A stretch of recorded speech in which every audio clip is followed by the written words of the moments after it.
Meus amados irmãos, eu quero saudá-los com a gloriosa paz do nosso Senhor e Salvador Jesus Cristo. Mais uma vez, estamos aqui na sua casa.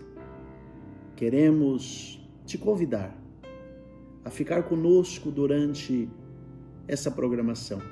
Com certeza, Deus tem uma palavra para o teu coração.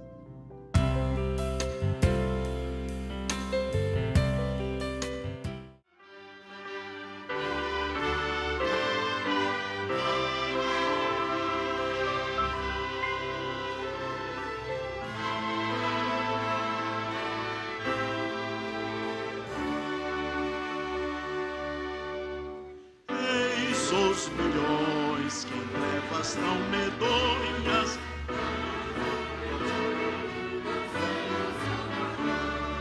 quem irá as novas proclamando que Deus em Cristo salva o pecador. Todo poder o Pai lhe deu na terra como lá no céu, depois anunciar o Evangelho, e eis-me convosco sempre. Portas abertas, eis por todo o mundo, cristão peguei, vos já avante andai.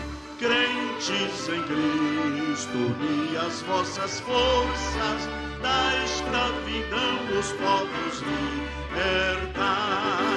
Todo poder Pai lhe deu na terra como lá no céu, e depois anunciar o Evangelho, e eis-me convosco sempre.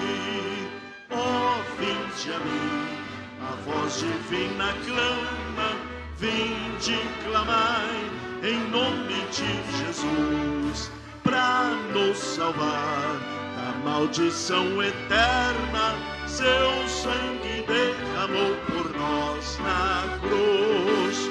Todo poder o Pai lhe deu na terra como lá no céu, e depois anunciar o Evangelho, e eis-me convosco sempre. Ó Deus, apresso o dia glorioso em que os remidos todos se unirão, e em coro excelso, santo jubiloso, pra todos sempre glória te darão. Todo poder Pai lhe deu na terra como lá no céu, e depois anunciar o Evangelho, e eis-me convosco sempre.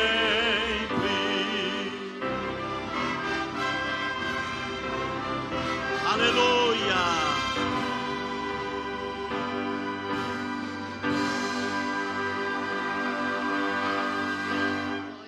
Glória a Deus, glória ao Senhor.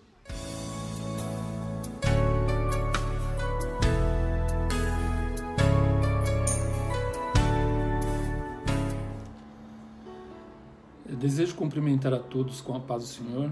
É uma alegria estar com todos vocês e gostaria de quero convidá-los a ler um texto que se encontra no livro de Lucas, capítulo 1, a partir do versículo 5, que nos diz assim a palavra do Senhor. Nos dias de Herodes, rei da Judéia, houve um sacerdote chamado Zacarias, no turno de Abias. Sua mulher era das filhas de Arão e se chamava Isabel. Ambos eram justos diante de Deus, vivendo irrepreensivelmente em todos os preceitos e mandamentos do Senhor. E não tinham filhos, porque Isabel era estéril, sendo eles avançados em dias. Versículo 11. E eis que lhe apareceu um anjo do Senhor em pé, à direita do altar do incenso. Vendo, Zacarias turbou-se e apoderou-se dele o temor. Disse-lhe, porém, o anjo: Zacarias, não temas, porque a tua oração foi ouvida. Isabel, tua mulher, te dará à luz um filho, a quem darás o nome de João. Em ti haverá prazer e alegria, e muitos se regozijarão com o seu nascimento. Vamos ler um pouquinho mais à frente, a partir do versículo 26, ainda no capítulo 1. No 6º mês foi o anjo Gabriel enviado da parte de Deus para uma cidade da Galiléia chamada Nazaré, a uma virgem desposada com certo homem da casa de Davi, cujo nome era José. A virgem chamava-se Maria, e entrando o anjo aonde ela estava, disse: Alegra-te, muito favorecida, o Senhor é contigo. Versículo 30. Mas o anjo lhe disse: Maria, não temas, porque achaste graça diante de Deus. E eis que conceberás e darás à luz um filho, a quem chamarás pelo nome de Jesus. Este será grande e será chamado Filho do Altíssimo. Vamos seguir a partir do versículo 36. Isabel, tua parenta, igualmente concebeu um filho na sua velhice, sendo esse já o 6º mês para aquela que se diziam ser estéril. E para finalizar o nosso texto, nossa leitura, versículo 37. Porque para Deus não haverá impossíveis em todas as suas promessas. Amém? Vamos fazer neste momento uma oração de agradecimento a Deus pela leitura da sua palavra e pedir a Deus que nos proteja nesses momentos difíceis com os quais estamos passando. Fechamos nossos olhos. Senhor Deus e Pai, em nome de Jesus Cristo, Senhor, te adoramos, porque Tu és o nosso Deus, Criador dos céus e da terra. Pai, te agradecemos pela leitura da Tua palavra, te agradecemos, Senhor, pela liberdade que nós temos, Senhor, de ler a Tua palavra, de compartilhar a Tua palavra, ainda que neste momento de forma online. Senhor, nós temos esta liberdade em nosso país. Quantos países, cidades e vilas onde a Sua palavra não pode ser, Senhor, transmitida. Senhor, alcança, Senhor, esses nossos irmãos também, que possamos, Senhor, ser a mão ajudadora, para que possamos, Senhor, estender as mãos a essas pessoas, nossos irmãos, que estão em dificuldades, que, Senhor, que não podem professar a sua fé. Alcança-os também, ó Deus. Pai, nós também te pedimos por este momento na qual passamos, Senhor, nesta crise de saúde, econômica. Senhor, guarda a Tua igreja localmente ou, Senhor, no mundo. Guarda todos, Senhor, debaixo das Tuas mãos. Senhor, abençoa os nossos líderes, Senhor, que possam haver entendimentos para que possam tomar as melhores medidas, ó Deus. Pai querido, nesses dias difíceis, esteja conosco, Pai. Acalma os nossos corações e tira, Senhor, toda a angústia, ó Deus, daqueles, Senhor, que estão neste momento tão difícil no qual passamos. Nós te agradecemos por tudo que tens feito, Senhor. Guarda nossas famílias, guarda a nossa casa, guarda a Tua igreja, que o Teu sangue, Jesus, possa estar sobre os umbrais, Senhor, das nossas casas, nos guardando de todo o mal. Nós te louvamos, nós te adoramos, em nome de Jesus. Amém.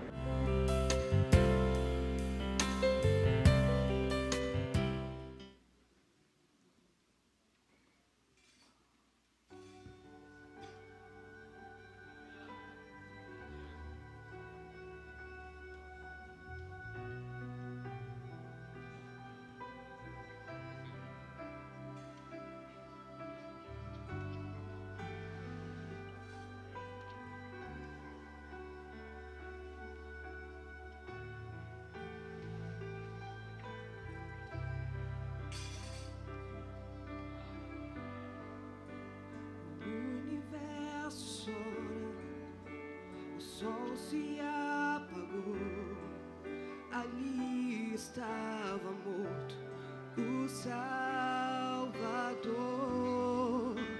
seu corpo lá na cruz, seu sangue derramou, o peso do pecado ele levou.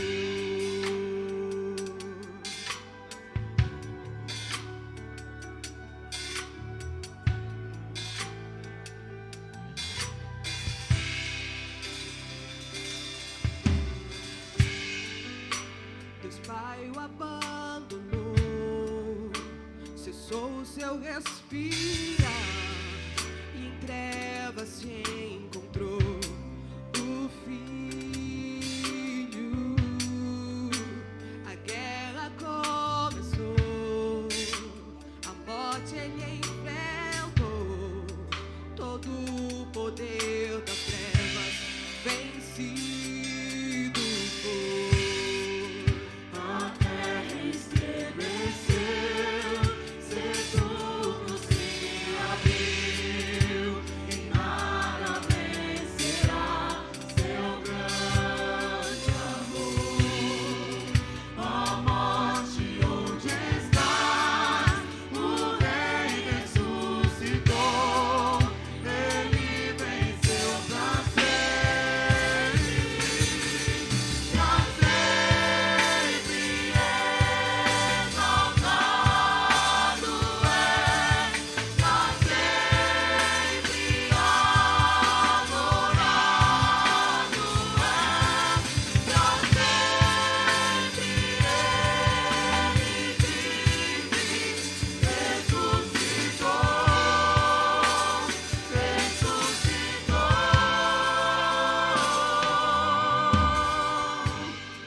porque ele vive, temor não há, mas eu bem sei,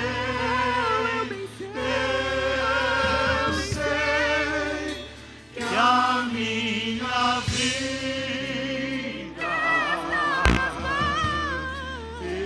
está nas mãos de meu Jesus, que vivo está.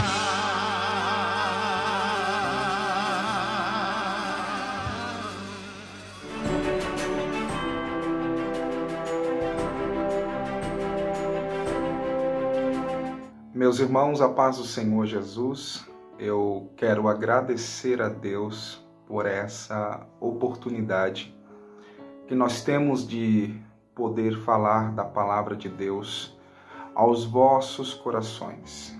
Quero bendizer a Deus pela vida do nosso pastor Elias, que nos confere esta oportunidade de ser o porta-voz da mensagem neste dia.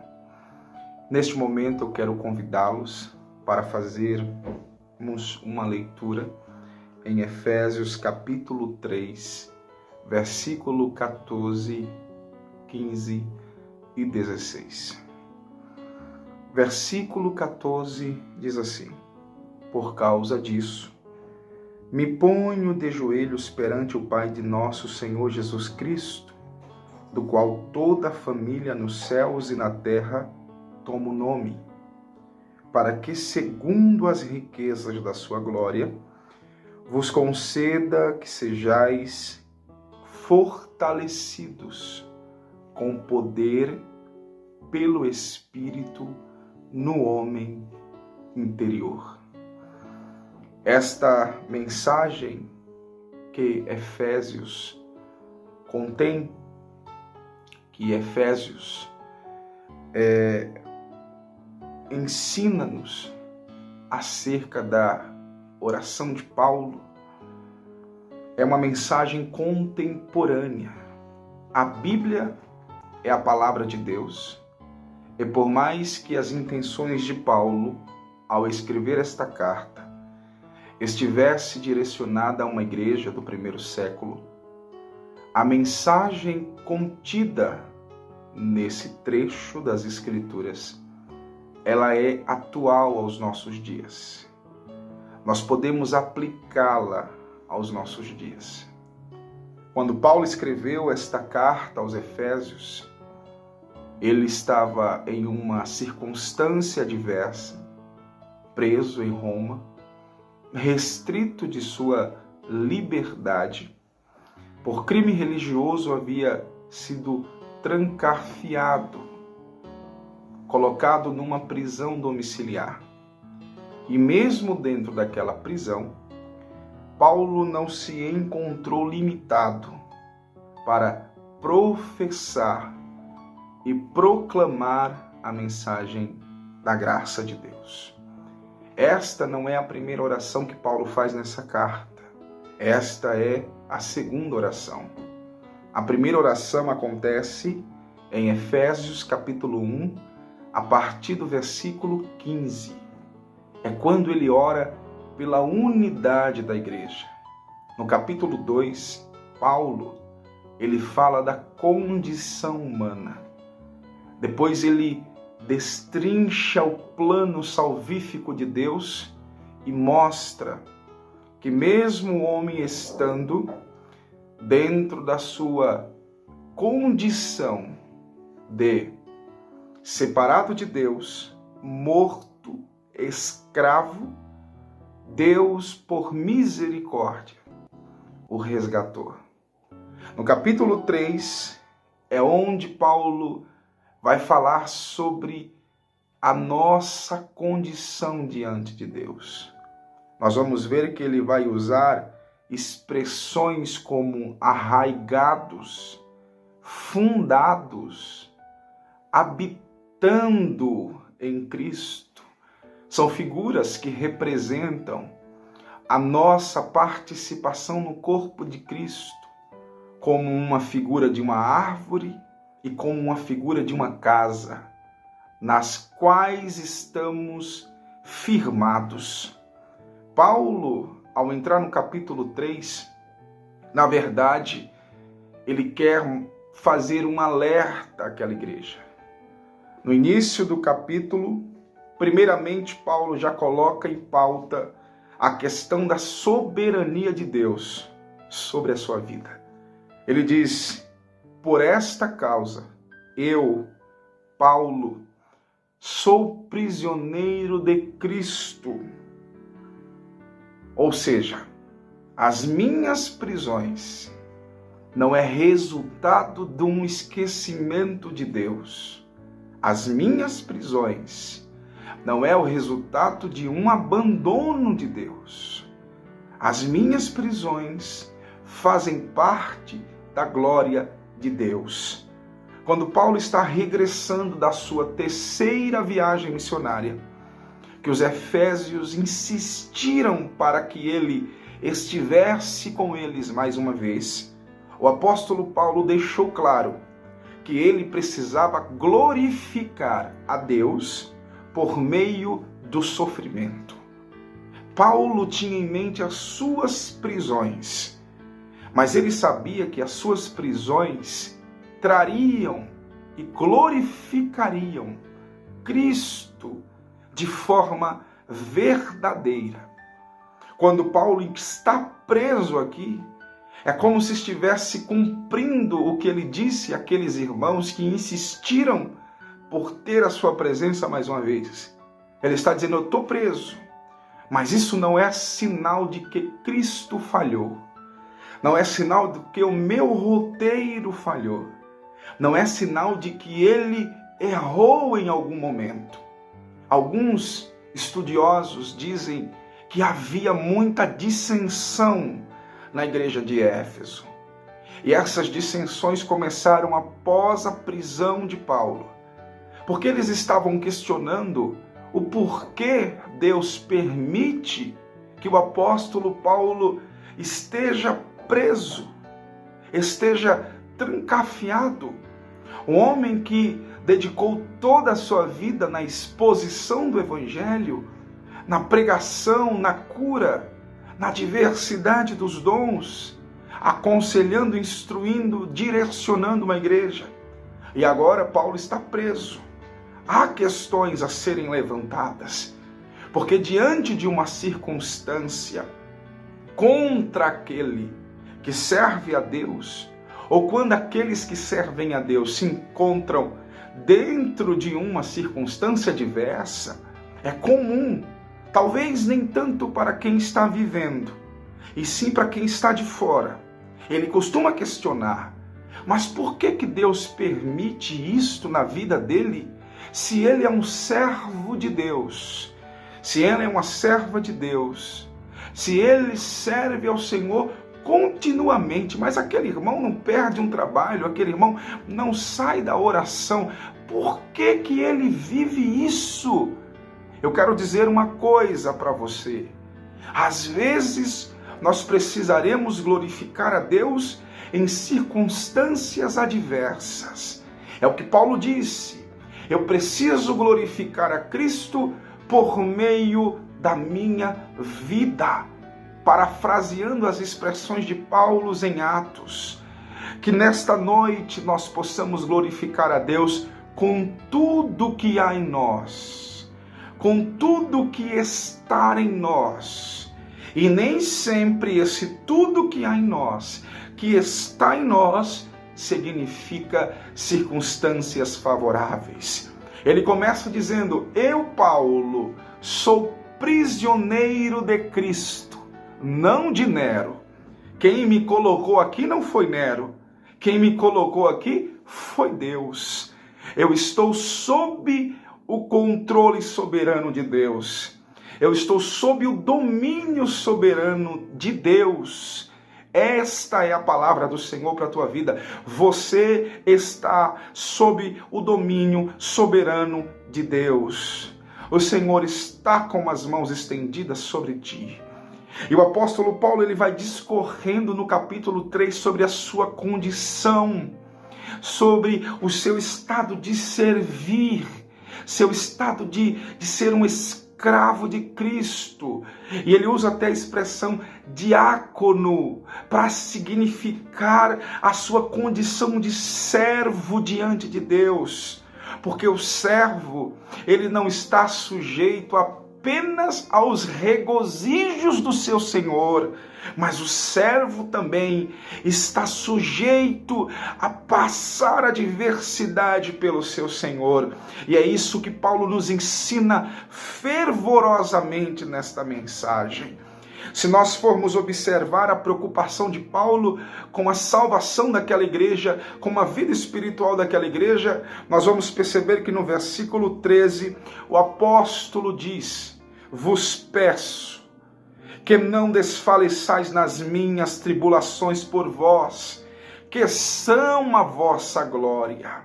A gente percebe um paradoxo nas expressões de Paulo. Como que as minhas tribulações podem ser glória para Deus?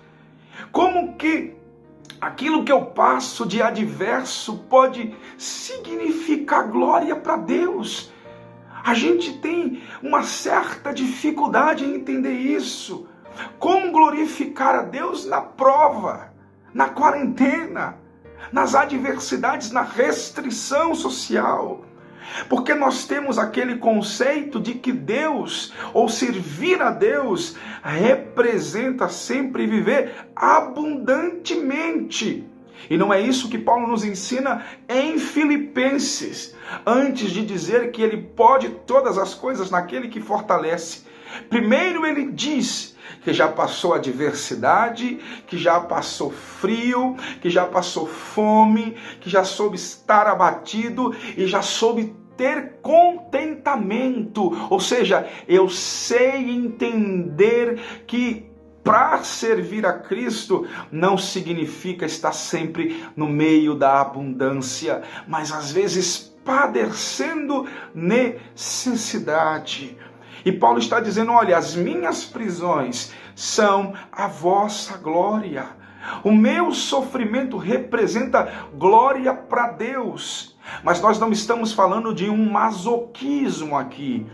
Nós estamos falando de um sofrimento de adversidades que o cristão enfrenta enquanto participante de uma sociedade com uma cultura relativista que nega a verdade de Deus. O cristão passará por essas adversidades. E é isso que Paulo está dizendo: não se abatam porque eu estou preso, porque as minhas prisões representam glória para Deus. Eu quero dizer uma coisa para você antes de caminharmos para o encerramento. Eu não sei qual é a circunstância que você está vivendo. Eu não sei como está o teu lar nesta quarentena. Mas eu quero te dizer uma coisa: Cristo está sendo glorificado na tua família. Cristo está sendo glorificado na tua vida.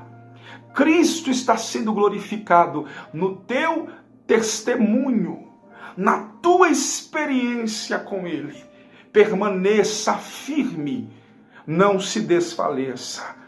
E depois Paulo vai começar a dizer: olha, eu estava aqui, aprisionado, e o Senhor colocou em meu coração orar por vocês, clamar por vocês, interceder por vocês.